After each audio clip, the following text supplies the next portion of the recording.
नमस्कार, दूरदर्शन उत्तर प्रदेश देख रहे सभी दर्शकों का बहुत स्वागत करते हैं हम आपके अपने शो में जिसका नाम है सेहत आपकी। जी हाँ, रखते हैं ख्याल हम आपकी सेहत का और लेकर आते हैं ये कार्यक्रम। इस कार्यक्रम में हम आपकी सेहत से जुड़े विषयों पर करते हैं चर्चा। तो हर बार की तरह एक नए विषय के साथ हम उपस्थित हैं। आइए देखते हैं क्या है हमारा आज का विषय।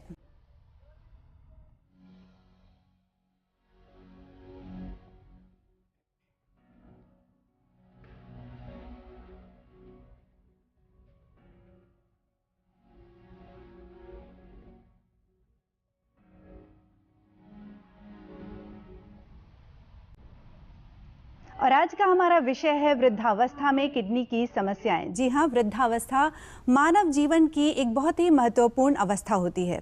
ऐसे में अपने शरीर का और अपने स्वास्थ्य का ख्याल रखना और भी अधिक ज़रूरी हो जाता है। और इसके लिए आपको करना ये है कि नियमित रूप से आप संतुलित आहार लें, साथ ही नियमित व्यायाम करें और समय समय पर डॉक्टर की सलाह लेते रहें।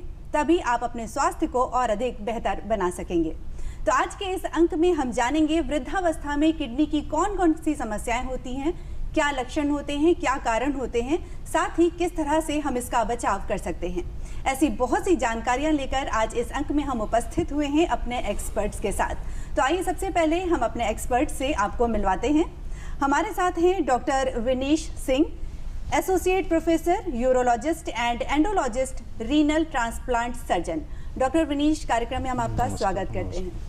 और साथ ही हमारे साथ हैं doctor Manoj Dhanorkar, DM nephrology, assistant professor, Ram Manohar Lohia, Lucknow से। डॉक्टर मनोज, कार्यक्रम में आपका भी हम बहुत स्वागत करते हैं। और दर्शकों, हम आपको बता दें कि ये कार्यक्रम हमारा लाइव फोन इन कार्यक्रम है। आप भी हमसे जुड़ सकते हैं, हमारे इस शो का हिस्सा भी बन सकते हैं। आज के विषय से संबंधित यदि कोई प्रश्न आप हमसे पूछना चाहते हैं तो स्क्रीन पर दिए नंबर्स पर हमें कॉल करें और हमसे प्रश्न पूछें। हमारे नंबर्स इस प्रकार हैं। हमारे नंबर्स हैं 0522 4015 988। एक और नंबर जिस पर आप हमें कॉल कर सकते हैं 0522 220 5756। इन नंबर्स पर आप हमें कॉल करें और आज के विषय से संबंधित प्रश्न पूछ सकते हैं। और जब तक हमें कॉलर्स हमारे हमसे जुड़ते हैं, हमसे प्रश्न करते हैं, हम चलते हैं आज के विषय की ओर। और आज का हमारा विषय है वृद्धावस्था में किडनी की समस्याएं। हमारे साथ है डॉक्टर विनीश। सबसे पहले सर, हम आपसे जानना चाहेंगे कि वृद्धावस्था में किडनी की समस्याएं ज़्यादा क्यों देखने को मिलती हैं? एक्चुअली जनरली ये देखा गया है diabetes, hypertension, recurrent urinary track infection और प्रोस्टेट की प्रॉब्लम जो मेल्स में होती है, इनके कारण, और कुछ डिजीज़ेज़ होती हैं जो किडनी की, जैसे cystic diseases, polycystic kidney disease, वो भी जो है ओल्ड एज में ज़्यादा पाई जाती हैं। इनके कारण जो है देखा गया है कि किडनी की समस्याएं ज़्यादा होती हैं। जी डॉक्टर साहब, हम आपसे भी जानना चाहेंगे कि इस एज में क्या कारण होते हैं किडनी की समस्या के? जैसे डॉक्टर साहब ने समझाया था कि जैसे पेशाब की रुकावट होती है इन पेशेंट्स में, खास करके पुरुष में, क्योंकि इनकी प्रोस्टेट करके एक ग्रंथि होती है जो उम्र के हिसाब से बढ़ती रहती है। जी। और एक कुछ चीज़ों में ये भी दिखा गया है कि इन्फेक्शंस बढ़ते हैं इसकी वजह से। इनकी वजह से कई सारे कैंसर की परेशानियाँ भी रहती है जो उम्र के हिसाब से बढ़ती रहती है। जी। तो डायबिटीज़ एक बहुत बड़ा समस्या है जो अभी भारत जूझ रहा है, जो कि बढ़ने के कगार में ही लग रहा है। और जैसे जैसे उम्र बढ़ती है, जैसे जैसे डायबिटीज़ का समय बढ़ता रहता है, वैसे वैसे उसके शरीर पे होने वाले जो लक्षण हैं वो बढ़ते रहते हैं। किडनी उसमें से एक भाग है। जी। तो डायबिटीज़ करने के लिए तो बहुत सारे ये शरीर के अंग पे असर करता है, लेकिन किडनी भी उसमें एक भाग होता है जो कि जैसे जैसे उम्र बढ़ती रहती है वैसे वैसे ये दिखना शुरू होता है। जी बिल्कुल, जैसा कि डॉक्टर साहब ने बताया लक्षण की बात, तो वृद्धावस्था में कौन कौन से लक्षण दिखते हैं अगर किडनी पर इफेक्ट आता है तब? इसमें किडनी में अगर इफेक्ट आता है तो सबसे पहले तो शरीर में सूजन आना। जी। और एपेटाइट कम हो जाना, मैंने भूख कम लगना। जी। और शरीर में थकान का, ये सब चीज़ें जो है ये किडनी डिजीज़ के लक्षण हैं। जी जी। और आपको किसी चीज़ में काम करने का मन नहीं करना, खाना भी कम हो जाना है, ये सब चीज़ें जो हैं ये खासकर लक्षण होते हैं जो किडनी डिजीज़ के वृद्धावस्था में देखने को मिलते हैं। जी, जो लक्षण वृद्धावस्था में और बीमारियों को लेकर देखने को मिलते हैं, क्या किडनी में भी, किडनी के इन्फेक्शन में भी वैसे ही होते हैं? जी, मतलब इन्फेक्शन की वजह से जो एक बुखार चढ़ना है जी शरीर का ही रहता है, लेकिन एक खास चीज़ जो होती है इसमें बुखार ये बहुत तेज़ रहता है, जो कि ठंड कपकपी के साथ आता है जी। बहुत सारे जनरल जो सर्दी खांसी होती है उनमें कभी कपकपी के साथ ठंड या लग के जैसे कहते हैं बुखार नहीं आता है जी। लेकिन इसका जो बुखार रहता है थोड़ा ज़्यादा कपकपी वाला और तेज़ रहता है। और इन्फेक्शन जब फैलता है तो पेशेंट्स की जो पेशाब की करने की क्षमता है वो घट जाती है। तो पेशाब कम होने की वजह से शरीर में पानी मतलब निकल नहीं पाता है और फिर वो जगह जगह जमा होता है। तो जैसे डॉक्टर साहब ने समझाया कि पैर पे ये पैरों पे शुरुआती रूप में आता है, फिर आँखों में चढ़ता है और कभी कभी पूरे शरीर में भी आ सकता है। इन्फेक्शन जब होता है तो पेशाब की जो जलन की समस्या है, साथ में कभी कभी खून भी आता है जी जी जी। तो बहुत सारे लक्षण आ सकते हैं, लेकिन थोड़ी बहुत चीज़ें नहीं रहती इसमें। एक और चीज़ जो देखी जाती है कि पीठ में दर्द रहता है इन पेशेंट्स को, जो बार बार पेशाब करते हुए समस्या में बढ़ता है। ये भी बहुत ऐसे लक्षण होते हैं जो खास करके बताते हैं जी। अभी हम आपसे और भी आंसर जानेंगे, इसके पहले एक कॉलर हमसे जुड़ चुके हैं, आइए जानते हैं कौन है। हेलो हेलो हेलो हाँ जी जी, अपना नाम बताइए प्लीज। हेलो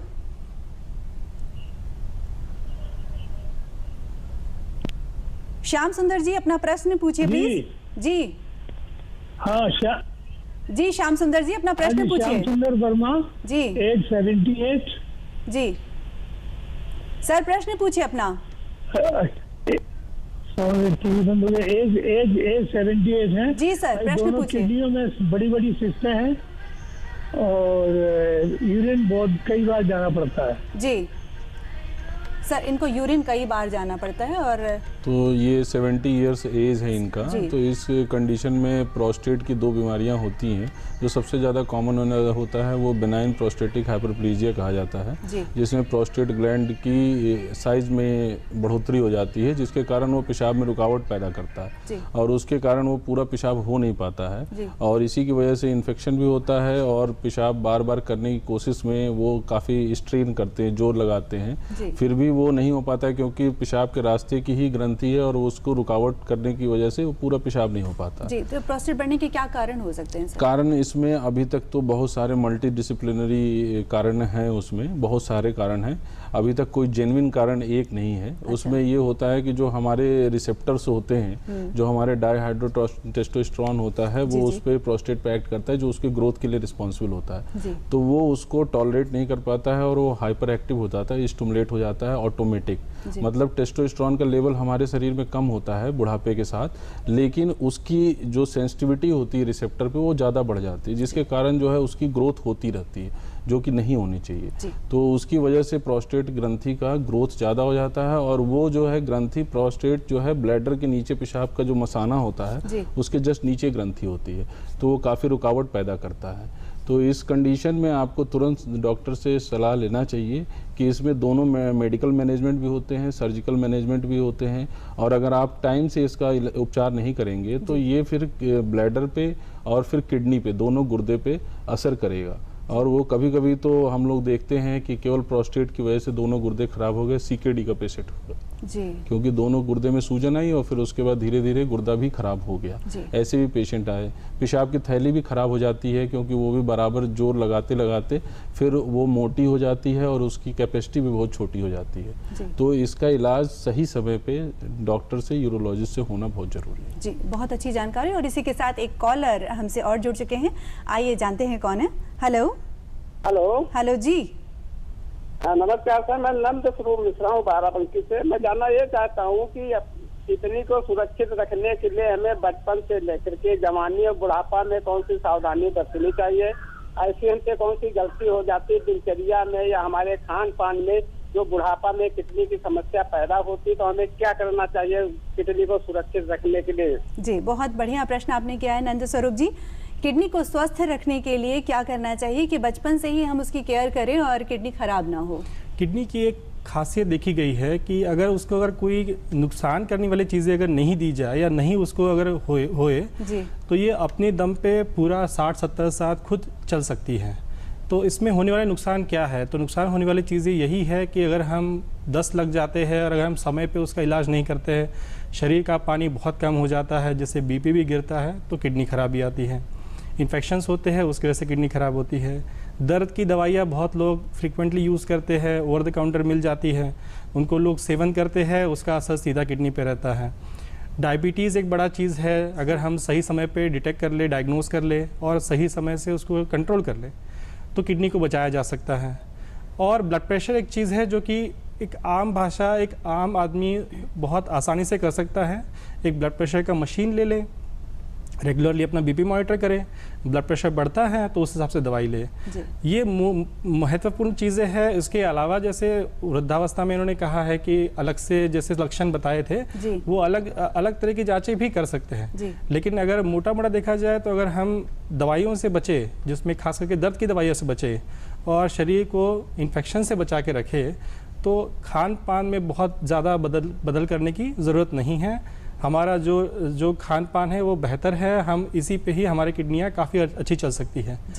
जो एक और चीज़ इसमें मैं बताना चाहूँगा कि किडनी की जो समस्याएं हैं पैदा होने से पहले अगर हम इनका निराकरण कर ले तो ये अपना साथ पूरे समय तक दे सकती है, आपके जीवन काल तक पूरा समय दे सकती है। जी, बहुत अच्छी जानकारी डॉक्टर साहब। सेनाइल नेफ्रोपैथी ये क्या होता है? जी, एक बहुत अच्छा सवाल है। सेनाइल का मतलब ही है कि वृद्धावस्था। तो जैसे हम कहते हैं कि जैसे जैसे उम्र होती है तो बाल पकने शुरू हो जाते हैं, तो ये तो नेचुरल है, स्वाभाविक है। तो किडनी भी अपने एक लेवल पे एक समय के बाद उसकी कमजोरी आनी शुरू हो जाती है। तो साइंटिस्ट के हिसाब से ये देखा गया है कि 40 साल के बाद धीमे धीमे किडनी की जो क्षमता है वो कम होनी शुरू हो जाती है। लेकिन इसका जो गिरने का जो स्पीड है, जो रफ्तार है, वो इतना तेज़ नहीं रहता है कि मतलब उसके वजह से कोई बहुत बड़ा प्रॉब्लम होने वाला है। क्योंकि जिस रफ्तार से ये गिरती है उतनी ही रफ्तार से लोगों की कार्य क्षमता भी कम रहती है, उतनी उनकी डिमांड नहीं रहती है। जैसे शरीर को चलाने के लिए जितनी हम एक्सरसाइज या फिर जो काम करते हैं हम जनरली 40-50 साल के बाद कम करते हैं। तो ऑटोमेटिकली जो हमारे किडनी की कमी है वो उसके साथ मैच हो जाती है, तो उससे बहुत दिक्कत तो नहीं आती है। लेकिन ये है कि उम्र के साथ 40 साल के बाद धीमे धीमे रफ्तारी सही लेकिन किडनी खराबी आती है। जानेंगे क्या सावधानी हम बरत सकते हैं किडनी को बचाने के लिए। इसी के साथ एक कॉलर हमसे जुड़ चुके हैं, आइए जानते हैं कौन है। हेलो जी, अपना नाम बताइए। रीना कुमारी बोल रहे हैं जी, प्रश्न पूछिए। बोल रहे हैं दाहिना साइड के नीचे में हमको दर्द है, किडनी में कोई प्रॉब्लम हो सकता है क्या? जी डॉक्टर साहब, इनके राइट साइड नीचे पेन होता है। जनरली राइट फ्लैंक पेन जो कहा जाता है, जो मैंने सीने के नीचे अगर दर्द होता है तो उसमें जो है किडनी स्टोन होने के चांसेस हैं। कभी सिस्टिक डिजीज़ भी होती है, जैसे पॉलीसिस्टिक डिजीज़ भी हो सकती है, सॉलिटरी सिस्टिक डिजीज़ भी हो सकती है। तो एक बेसिक अल्ट्रासाउंड हमेशा 40 की उम्र में हर आदमी को, चाहे वो पुरुष हो चाहे वो स्त्री हो, सबको करवा लेना चाहिए। क्योंकि कई बार हमने देखा है कि छोटे मोटे स्टोन की वजह से जिसमें कोई दर्द भी नहीं होता है, पूरी किडनी खराब हो जाती है। तो एटलीस्ट बेसिक एक अल्ट्रासाउंड तो 40 की उम्र में एक करवा लेना चाहिए, जो कि अन्य देशों में तो डेवलप्ड कंट्रीज़ में ऐसा है कि 40 में कम से कम एक अल्ट्रासाउंड करा लेना चाहिए, होल एब्डोमेन या केओबी का। तो उससे हमें काफ़ी कुछ जानकारी प्राप्त हो जाती है। जी, बहुत अच्छी जानकारी, और बहुत अच्छी जानकारी हमारे एक्सपर्ट्स हम तक पहुंचा रहे हैं और हमें उम्मीद है आप सब लाभान्वित हो रहे होंगे। आज के विषय को और अधिक जानते हैं आज के एक वीडियो के माध्यम से। अस्तित्व का एक प्राकृतिक तत्व उम्र बढ़ना है। समय के साथ आप अधिक परिपक्व व्यक्ति बन जाते हैं, अपनी कई आकांक्षाओं को साकार करते हैं, अपना परिवार शुरू करते हैं और जीवन को महत्व देना सीखते हैं। हालांकि ये कुछ छीन भी लेता है, वह है आपकी जवानी। जैसे जैसे आपकी उम्र बढ़ती है, आपका मेटाबॉलिज्म धीमा हो जाता है और आपकी प्रतिरक्षा प्रणाली भी कमजोर हो जाती है। इससे आप में कई गंभीर बीमारियों के विकसित होने का खतरा बढ़ जाता है। अध्ययनों से पता चला है कि बढ़ती उम्र के बाद गुर्दे के कार्य धीरे धीरे कम होने लगते हैं। बुजुर्गों के गुर्दे उम्र के साथ सिकुड़ते हैं, जिससे वृक्क पैरेन्काइमा कम हो जाता है और ग्लोमेरुली धीरे धीरे सख्त हो जाती है। क्योंकि ग्लोमेरुलर केशिका निस्पंदन अवरोध का क्षेत्र काफी कम हो जाता है। जैसे जैसे बुजुर्ग की आयु बढ़ती है वैसे वैसे और अधिक प्रणालीगत संवहनी रोग होते हैं, जिनके कारण गुर्दे से संबंधित समस्याएं होने की संभावना होती है। 65 वर्ष से अधिक उम्र के 1/3 वयस्कों को स्टेज 3 क्रॉनिक किडनी रोग है। महामारी विज्ञान सर्वेक्षण से पता चलता है कि क्रॉनिक किडनी रोग CKD का वैश्विक प्रसार लगभग 14.3% है। दुनिया भर में तकरीबन 85 करोड़ लोग अलग अलग कारणों से किडनी संबंधी रोगों से जूझ रहे हैं। हर साल क्रॉनिक किडनी रोग से करीबन 2.4 मिलियन लोगों की मौत हो जाती है। ये मौत का छठा सबसे तेजी से बढ़ता कारक है। भारत में 10 में से 1 का क्रॉनिक किडनी डिजीज से पीड़ित होने का अनुमान है। 2040 तक ये मृत्यु का 5वां प्रमुख कारण होने का अनुमान है। भारत में हर साल गुर्दे की विफलता स्टेज 4 CKD के लगभग 1,75,000 नए मामले आते हैं, जिनमें डायलिसिस की काफी सख्त जरूरत होती है। बुजुर्गों में स्टेज 3 क्रॉनिक किडनी रोग के कई वर्षों से मधुमेह, उच्च रक्तचाप और गठिया आदि रोगों से पीड़ित होने के कारण भी होता है। क्रॉनिक किडनी रोग। क्रॉनिक किडनी रोग तब होता है जब किडनी का फिल्टरिंग कार्य कम हो जाता है।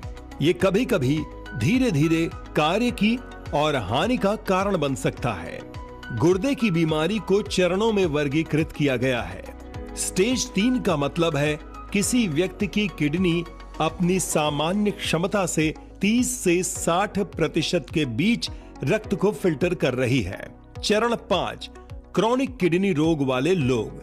सबसे गंभीर चरण, उनकी मूल किडनी 15% से कम कार्य करती है और अक्सर उनके रक्त से विषाक्त पदार्थों को साफ करने के लिए सप्ताह में 3 या अधिक बार डायलिसिस की आवश्यकता होती है। इस स्तर पर किडनी प्रत्यारोपण उन रोगियों के लिए सबसे अच्छा उपचार विकल्प है जो पर्याप्त रूप से स्वस्थ हैं। क्रॉनिक किडनी के लक्षण। क्रॉनिक किडनी रोग अक्सर आपके ध्यान में आए बिना ही विकसित होने लगता है। लक्षण चरण 3 में दिखाई दे सकते हैं, लेकिन अक्सर चरण 4 या 5 तक नहीं। उच्च रक्तचाप आमतौर पर शुरुआती लक्षणों में से एक है। जो लोग लक्षणों का अनुभव करते हैं उन्हें थकान, आंखों या टखनों के आसपास सूजन, सोने में परेशानी, पैरों में बेचैनी या भूख कम लग सकती है। कुछ लोगों के मुंह में अजीब या धातु जैसा स्वाद भी विकसित हो जाता है। निवारण। वृद्धावस्था में किडनी समस्याओं के निवारण के लिए सही आहार, पर्याप्त पानी पीना, नियमित व्यायाम, दवाइयों का सही तरीके से सेवन, नियमित डॉक्टर की सलाह आदि महत्वपूर्ण हो सकते हैं। सही दिनचर्या, दिन ब दिन की निगरानी और आवश्यक मेडिकल सहायता से इन समस्याओं का प्रबंधन किया जा सकता है। गुर्दे संबंधी बीमारियों में या इसके खराब हो जाने पर ट्रांसप्लांट एक बहुत महंगा इलाज माना जाता है। साथ ही डायलिसिस बैंक की कमी के चलते भी कई मरीजों को इस बीमारी का पर्याप्त उपचार नहीं मिल पाता है। ऐसे में स्वस्थ जीवन शैली अपनाएं, व्यायाम करें, रोजाना पर्याप्त मात्रा में पानी पिएं, शराब, अल्कोहल और धूम्रपान के सेवन से बचें, पैकेज्ड फूड और तले हुए भोजन से परहेज करें, किडनी की नियमित समयावधि पर जांच कराएं। वृद्धावस्था में किडनी समस्याओं की सही पहचान और प्रबंधन महत्वपूर्ण है। सही देखभाल और नियमित मेडिकल जांच से इन समस्याओं का सही तरीके से परिचय और नियंत्रण किया जा सकता है, ताकि वृद्धावस्था को आरामदायक बनाने में सहायता मिल सके।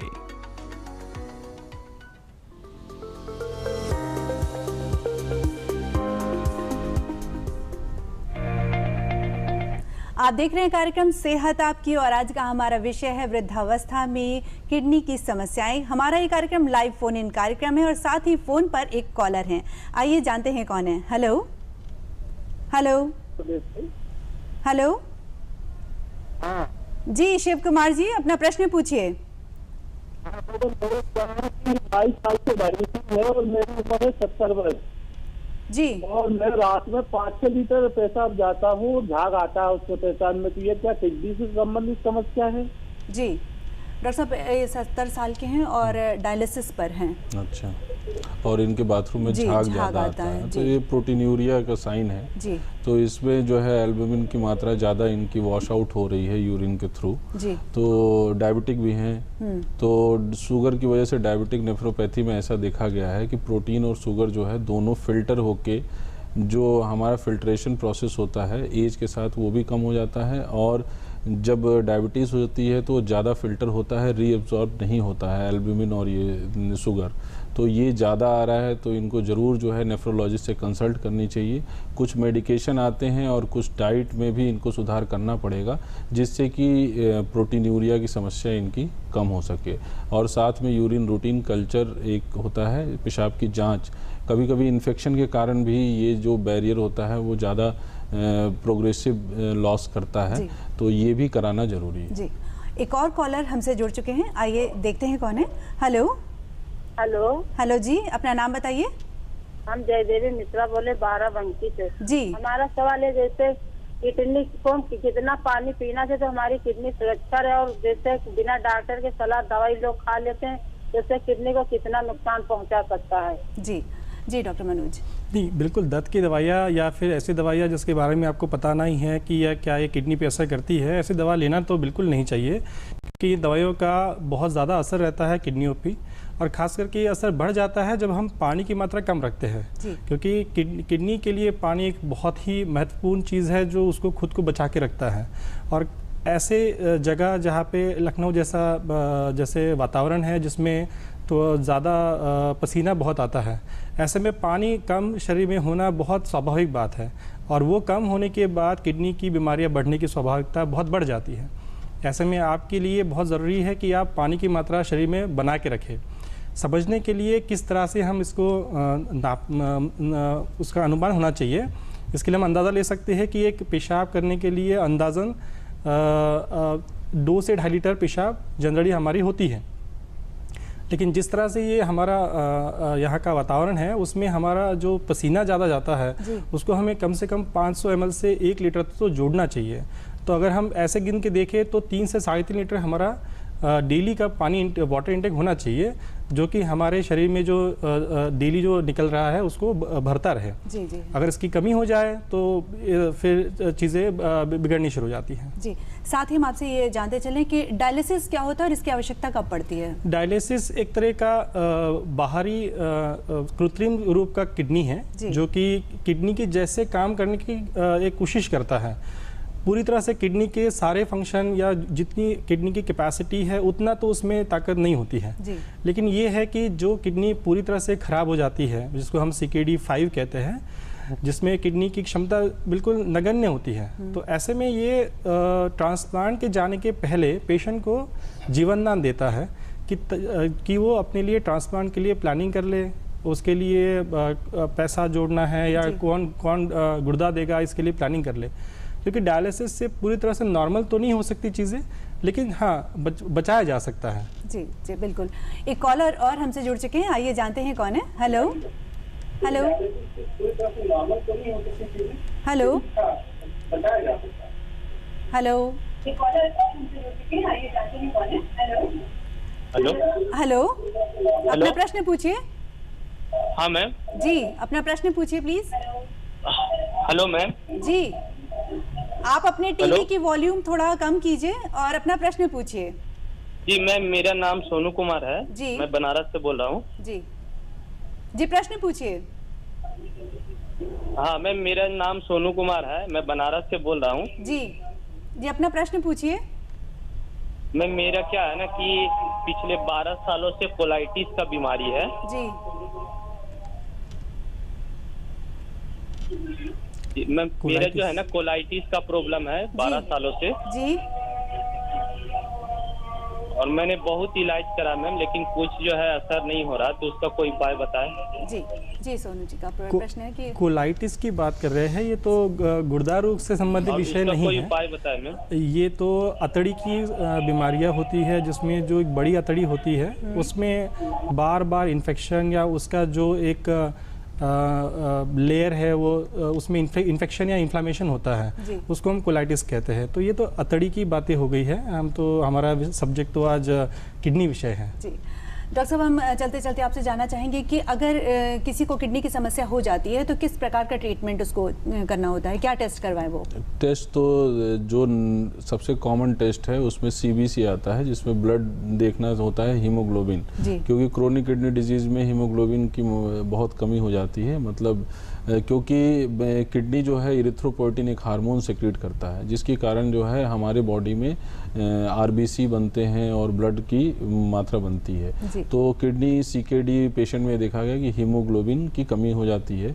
दूसरी चीज़ है, आपको उसके बाद केएफटी किडनी फंक्शन टेस्ट है, उसमें ब्लड यूरिया, सीरम क्रिएटिनिन और इलेक्ट्रोलाइट्स जो सोडियम, पोटेशियम और क्लोराइड हमारे बॉडी में होते हैं, अम्ल होते हैं, इनकी भी काफ़ी डिस्टर्बेंस हो जाती है और क्रिएटिनिन लेवल काफ़ी बढ़ जाता है। नॉर्मली 1.2 देखा गया है, अगर उससे बढ़ रहा है तो इसका मतलब आप क्रोनिक किडनी डिजीज़ की तरफ जा रहे हैं। तो ये दो तो बेसिक है। फिर उसके बाद एक यूरिन रूटीन कल्चर रूटीन तो बहुत मस्ट है, जिसमें कि प्रोटीन यूरिया, शुगर लेवल और भी चीज़ों का पता चल जाता है, हमें पीएच के बारे में पता चल जाता है। तो काफ़ी चीज़ें हम लोगों को यही 3 बेसिक टेस्ट से, जो कि बहुत ही सस्ते होते हैं, इससे पता चल सकता है। तीसरा, इसके अलावा रेडियोलॉजिकल टेस्ट में एक अल्ट्रासाउंड है, वो भी एक बेसिक टेस्ट है, क्योंकि किडनी स्टोन की डिजीजेज, सिस्टिक डिजीज़ और प्रोस्टेट वाली, ये तीनों के बारे में हमें जो है पता चल जाता है। फीमेल्स में भी देखा गया है कि उनमें स्ट्रेस यूरिनरी इनकंटिनेंस होता है, नॉर्मल डिलीवरी के बाद जो है पेल्विक मसल का काफ़ी रिलैक्सेशन हो जाता है, तो यूरिन की प्रॉब्लम बहुत रहती है। और उसमें सिस्टाइटिस, रिकरेंट सिस्टाइटिस के कारण भी कभी कभी रिफ्लक्स भी डिजीजेज होती हैं। तो ये सारी चीज़ों का एक आइडिया बेसिक एक अल्ट्रासाउंड से, तो ये अमूमन जो है 1000 से 2000 रुपए के टेस्ट है, जिससे कि आपको पता चल सकता है। जी, बहुत अच्छी जानकारी। और दर्शकों, स्वास्थ्य ही सबसे बड़ा धन है, तो आइए देखते हैं क्या है आज हेल्थ टिप्स के अंतर्गत।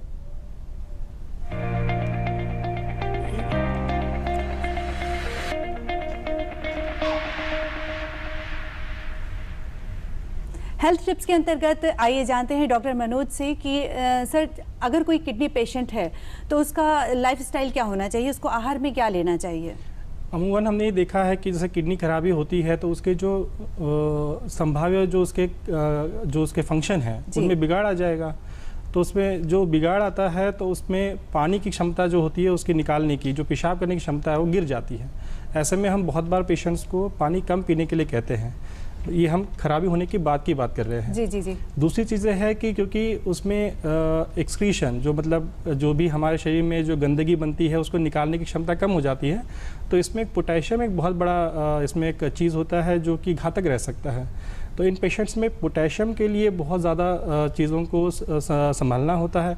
पोटेशियम रिच, मतलब जो पोटेशियम से भरी वैसी कौन सी चीज़ें हैं जो पोटेशियम से पाई जाती है और जो कि इनके लिए घातक हो सकती है, वो है हरे पत्तियाँ सब्जियाँ और आलू, एक और केला, आम, ये ऐसी मोटी मोटी संतरे वाली चीज़ें जैसे संतरा, मौसम्बी, नींबू, इन सब में पोटेशियम बहुत मात्रा में पाया जाता है।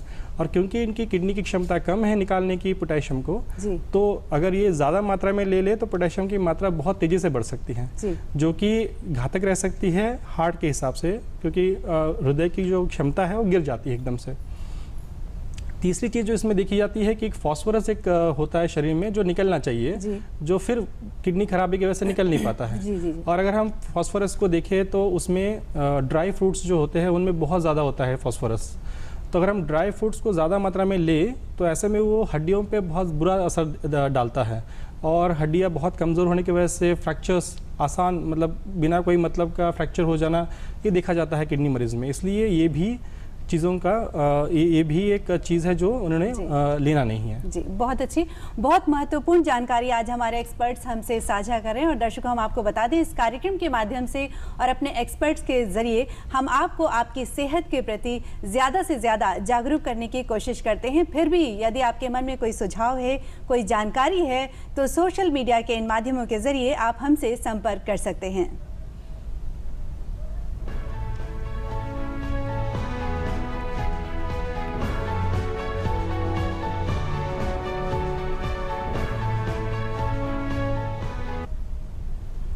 डॉक्टर मनोज, डॉक्टर विनीश, आप हमारे कार्यक्रम में आए, हमारे दर्शकों को इतनी महत्वपूर्ण जानकारी दी, आपका बहुत बहुत शुक्रिया। और दर्शकों, आपका भी हमसे जुड़े रहने के लिए बहुत बहुत धन्यवाद। मिलेंगे आपसे नेक्स्ट एपिसोड में एक नए विषय के साथ। तब तक के लिए हमें दीजिए इजाज़त। नमस्कार।